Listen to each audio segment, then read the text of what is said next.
Olá, pessoal que nos acompanha, tudo bem?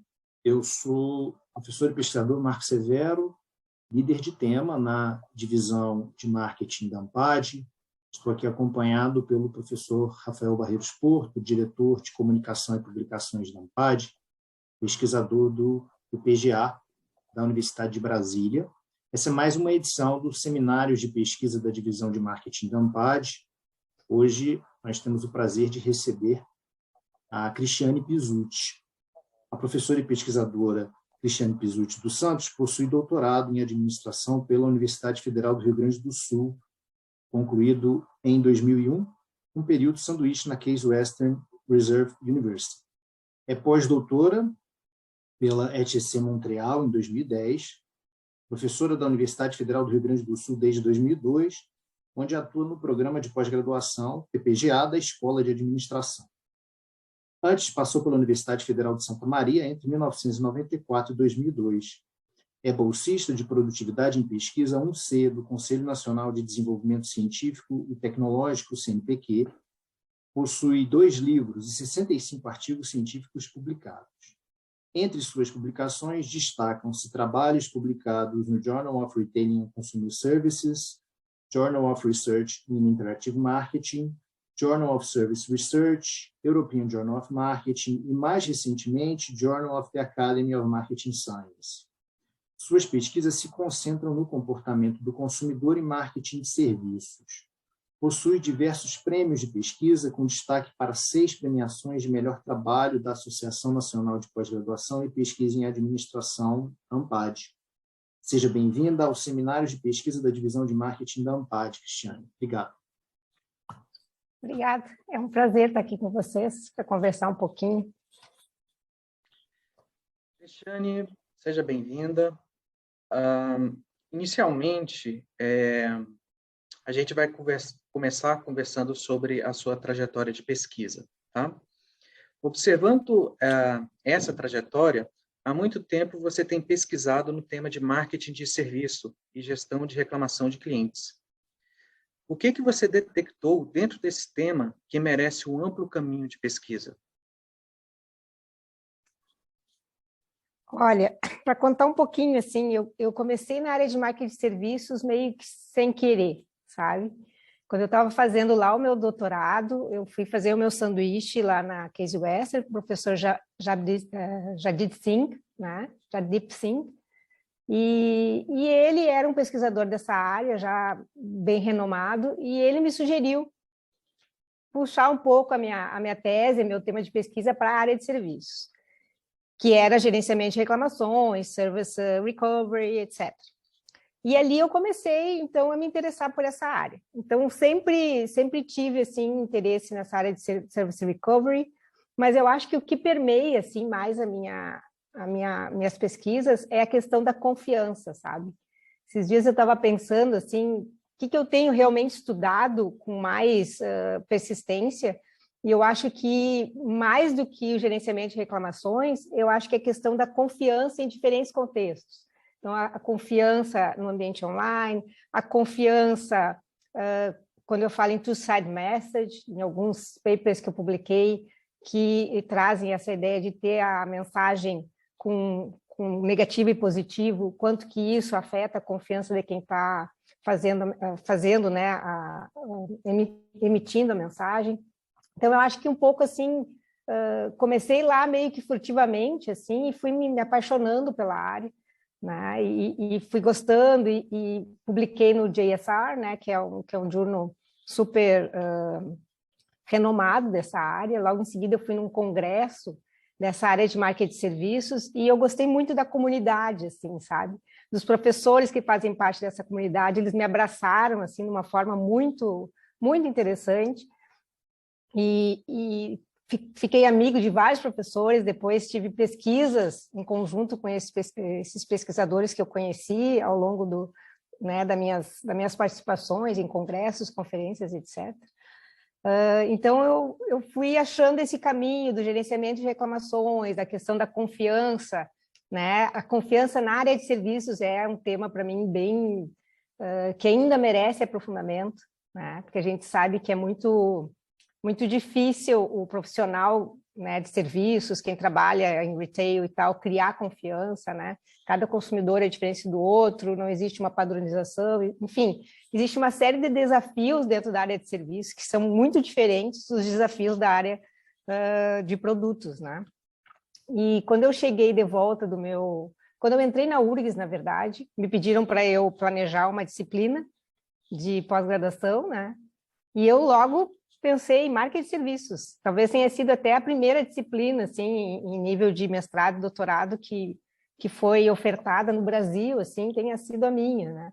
Eu sei que tinha disciplinas de varejo e tal, mas eu sempre gostei muito dessa área.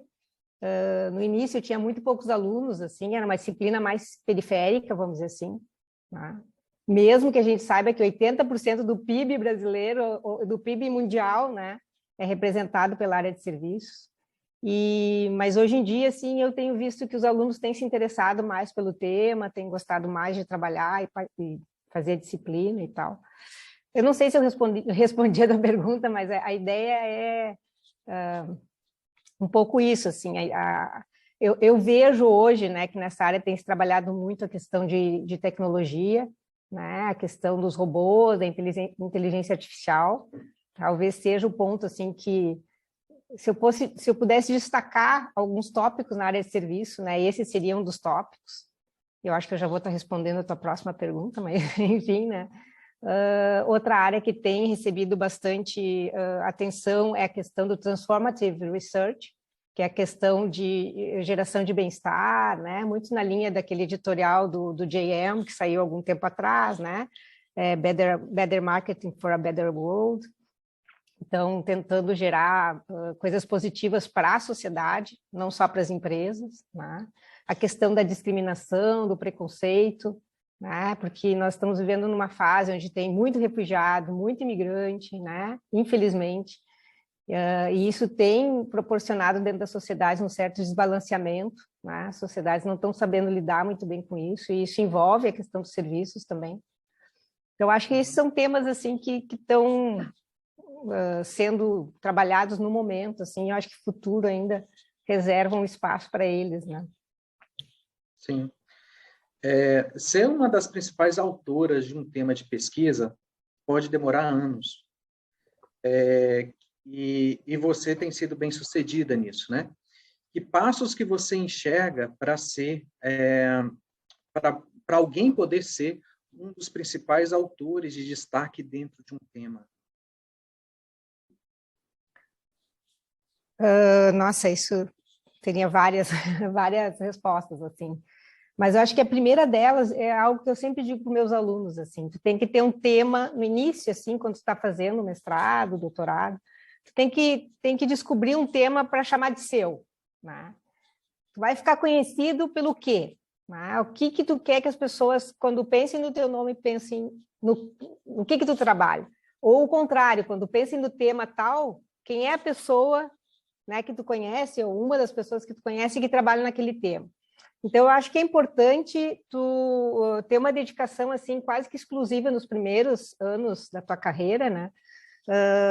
Num determinado tema, não ficar pipocando muito, né? E eu agora, por exemplo, já me dou o luxo de pipocar bastante, porque eu sou uma pessoa muito curiosa. Então, se vocês pegarem o último artigo, esse do GEMS, não tem absolutamente nada a ver com o que eu já pesquisei na minha vida. Ele não tem, em termos de tema, o tópico é totalmente busca de informação pós-compra, não é na área de marketing e serviços. Os métodos que nós usamos ali não são métodos que eu costumo usar, eu comecei com equações estruturais, depois fui para a parte de pesquisa mais experimental, que é pesquisa qualitativa e um longitudinal, quer dizer, eu sou uma pessoa assim que se eu gostei do tema, não importa se eu vou levar 2, 3 anos para trabalhar naquele tema e para descobrir, para, vamos dizer assim, conquistar aquele tema, né, saber um pouco mais sobre ele, eu vou, porque eu acho que tu tem que estar motivado. Então, uma das coisas que eu digo assim, tá, acha algo para chamar de seu, mas acha algo que tu gosta, que tu tenha prazer em trabalhar, porque tu vai trabalhar muitos anos naquilo ali. Né? Quando chega lá pelos 5º ano, 7º ano, a gente já está assim, ai meu Deus, de novo, né? Vou ter que fazer sobre isso, porque por para o princípio, assim, tu maximiza, né, o teu conhecimento, porque tu fica 6, 7, 8 anos trabalhando e conhecendo um tema, tu consegue identificar os gaps de forma mais rápida, né? Tu consegue ir tendo um fluxo de artigos, né, vamos dizer assim, de papers, de pesquisa mais rápido, porque tu consegue identificar, agora eu vou fazer sobre isso, agora eu sei que aquilo ali também está precisando. Tu tem esse conhecimento básico que não demora tanto tempo, né, para construir uma pesquisa, porque tu já tem toda a base, tu tem que gostar do tema. E aí, depois de um certo tempo, eu acho que aí, para o profissional de marketing, para o pesquisador de marketing, para o professor de marketing, é importante que tu não fique só num tema, né? Porque eu acho que tu tem que ter tu não vai orientar só um tema, tu fica muito restrito, eu acho que tu fica que nem aquele coisinha numa nota só, né? Aí fica trabalhando só, fica chato para o pesquisador que quer uma carreira longa de pesquisa. Então, eu sempre recomendo assim, começa com esse tema básico, assim, que tu gosta e que tu quer trabalhar durante algum tempo, mas tu não precisa ficar a vida inteira trabalhando nesse tema. Até porque, vamos pegar gerenciamento de reclamações. Um dos últimos congressos que eu fui, o editor de um grande journal, que eu não vou dizer qual é, mas o principal da área, chegou e disse, não me mandem mais paper desse tema. Então, assim, imagina o cara que está começando a trabalhar, gosta muito desse tema, e o editor diz uma coisa dessas, né? Só que aí tu vai ver as últimas edições desse journal, todas as últimas edições têm trabalhos nessa área, porque ainda tem coisas a serem descobertas, vamos dizer assim, né? Então, também tu tem que ficar atento a isso, assim, se é um tema que já está muito maduro, né? Fica muito difícil de tu primeiro ser a pessoa que vai ser reconhecida por aquele tema e tu descobrir gaps dentro daquele tema, né? Uhum. Bom, continuando, a gente queria também a sua opinião acerca da carreira científica em marketing como um todo, principalmente aqui no contexto brasileiro, né? Você colocou aí talvez um dos primeiros passos, né, para estabelecer uma boa carreira dentro da área de marketing. Mas uma vez que isso é estabelecido, como construí-la de forma bem-sucedida? Que jeito que você enxerga que isso poderia ser feito? Essa é uma boa pergunta também. Eu acho que a primeira palavra que me vem é persistência, sabe? Eu costumo falar com meus alunos assim que a carreira do pesquisador é uma carreira bem ingrata, né? Porque é um pouco diferente da do consultor, vamos dizer assim, que tudo que tu fala é amém, né? Ah, vamos fazer isso porque ele é o consultor, ele é o cara que sabe. O pesquisador, ele é um cara que ele cria uma coisa, né? Faz uma pesquisa, desenvolve, às vezes 3, 4, 5 anos de trabalho árduo, e ele manda o negócio, como se fosse o filho dele, por uma crítica extremamente severa, né? Então, tu tem que aprender a levar paulada, deixar aquela revisão ali 2, 3 dias dentro da gaveta para te não se estressar muito, né? Não surtar com a família e não brigar com todo mundo. Aí depois de 3 dias tu tira aquele negócio, tu vai ler mais, né? Com mais calma. E aí tu vai ler cada pauladinha que tu levou, né? Tem alguns que são bem duros, que são assim, teu filho precisa nascer de novo para dar em alguma coisa, né? Então, assim, a gente trabalha muito em cima, assim...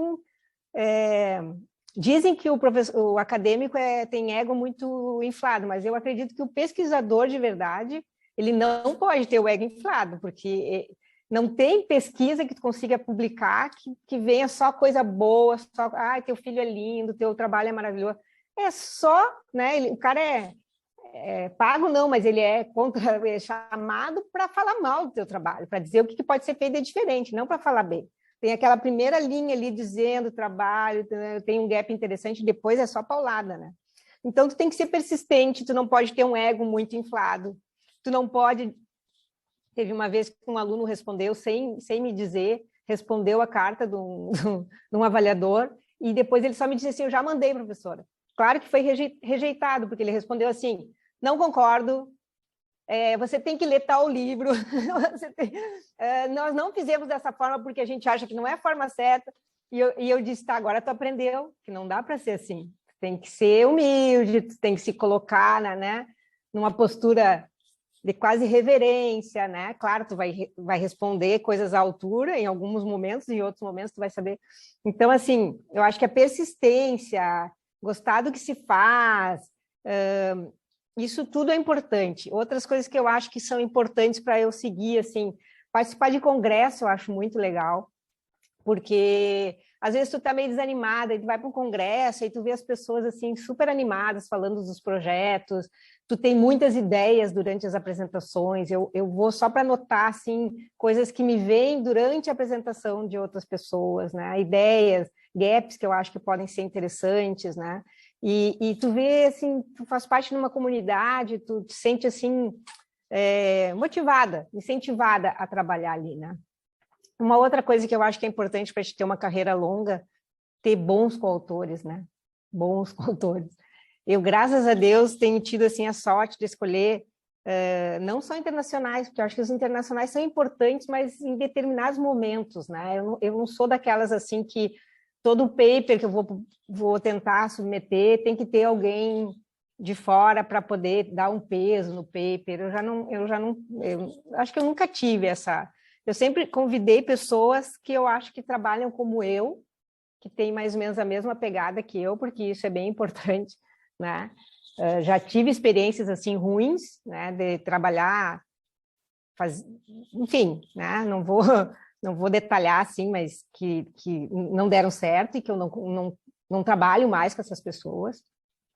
Então, quando eu acho que a pessoa trabalha naquele tema, ou pode, às vezes, dar o que eu chamo de um toque de Midas, né? Conseguir posicionar o paper de uma forma diferente, a pessoa não precisa escrever, mas pode ter uma ideia diferente.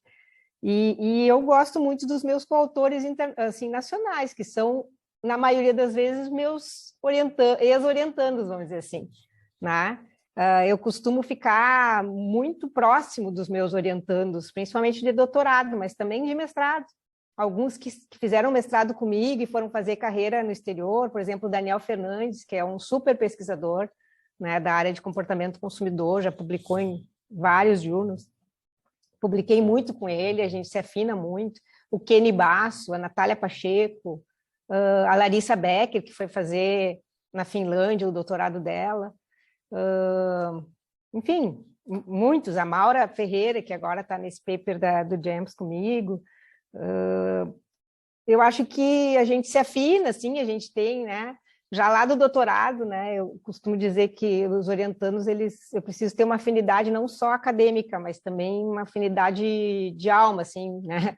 Pessoal, para poder o trabalho fluir. Então, durante as orientações, eu já consigo ver se a gente tem esse mesmo pique, se a pessoa vai conseguir. E aí acabam gerando papers assim bem interessantes, né? Continuo trabalhando com eles. Infelizmente, dentro assim da academia brasileira, eu não tenho muitas coautorias, vamos dizer assim, de pesquisa com professores de outras universidades. Gostaria muito de ter, né? As tentativas que eu fiz assim foram meio infrutíferas. A gente começou um grupo e aí não dava, ninguém podia mais, ninguém queria, né? Então, começa a ficar assim, um deixa para o outro, que deixa para um, que deixa para o outro, e acabou. E agora eu tenho uma pesquisa, sim, que até o Marcos faz parte desse grupo, né?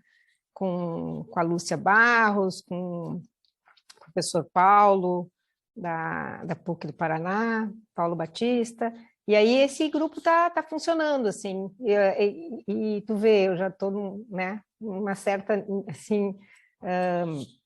já tem bastante tempo de carreira, assim, e é o primeiro grupo, vamos dizer assim, que tá funcionando até o momento, né? Espero que funcione. Então, acho que respondi a tua pergunta, não? Sim, respondeu.